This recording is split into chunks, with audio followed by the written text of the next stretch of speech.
Pagi dan salam sejahtera. Hari ini saya akan bincangkan bagaimana kita nak lukis graf or GIF. Okay, or GIF So, maklumat yang kita perlu adalah jadual kekerapan longgokan. Sebelum ni kita buat histogram dengan poligon kekerapan. Kita gunakan jadual kekerapan. Tapi ini adalah jadual kekerapan longgokan. Dia lain sikit. So, yang kedua maklumat yang kita perlu adalah sempadan atas.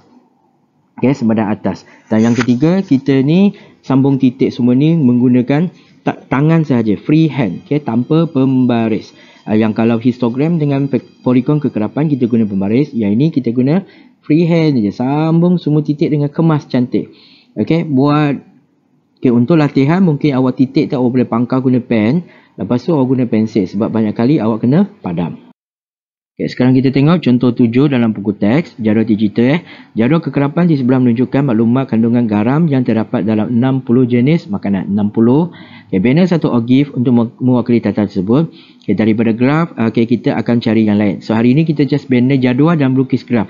Untuk mencarikan data, nanti untuk hari yang lain. So, dia dah bagi kita maklumat kuantiti garam. Okay, dan kekerapan. Ini dalam bentuk jadual yang menegak. Okay, kita perlu lagi maklumat kekerapan, longgokan dan juga sempadan atas. Okay, so sekarang kita kena bina jadual. So, buat jadual. Okay, walaupun dia sudah bagi jadual, tapi kita tetap kena bina jadual. So, kita kena ada 4 bahagian. Okay, kekerapan dia dah bagi. Okay, kekerapan longgokan dengan sempadan atas. So, okay, kita buat jadual sahaja.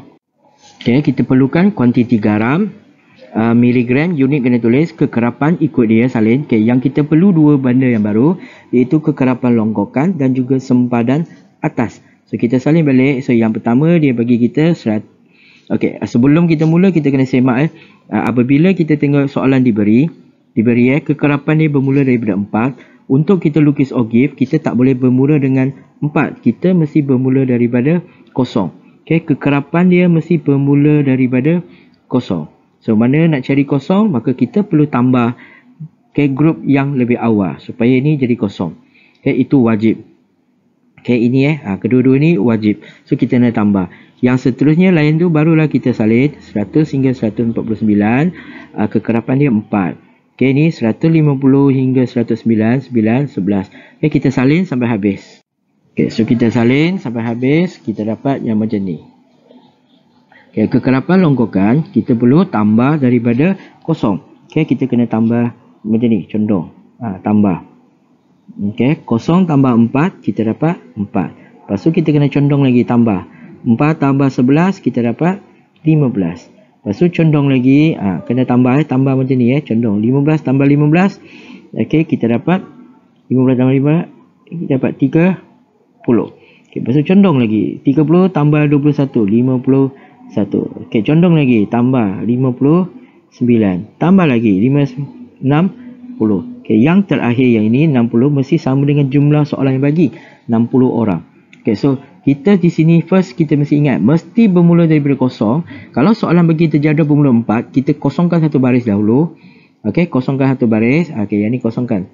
Memang kita kena tambah yang dari bawah. Okey, kosong ni tinggalkan. Okey, lepas tu kita kira yang bawah. Lepas tu kekerapan longgokan kena buat condong. Tambah atas tambah bawah, atas tambah bawah. Lepas tu dapatkan jumlah. Okey, jumlahnya mesti sama dengan soalan yang bagi jumlah. Okey, so last kali barulah kita pergi tambah balik. Okey, apa kelas yang sebelum? Okey, 50 hingga 99. So, ini wajib tambah. Ini wajib tambah. Okey, tadi kita kosongkan kan? So, sekarang kita wajib tambah. Lepas tambah, barulah kita boleh buat sempadan atas. Ingat balik sempadan atas 99 hingga 100, tengah-tengah dia adalah 99.5. Itulah namanya sempadan atas antara 99 dengan 100. Yang ini 149 dengan 150. Okay, sempadan dia adalah 149.5. Yang ini 199.5. Ini 209.5. Ini 299.5 dan seterusnya.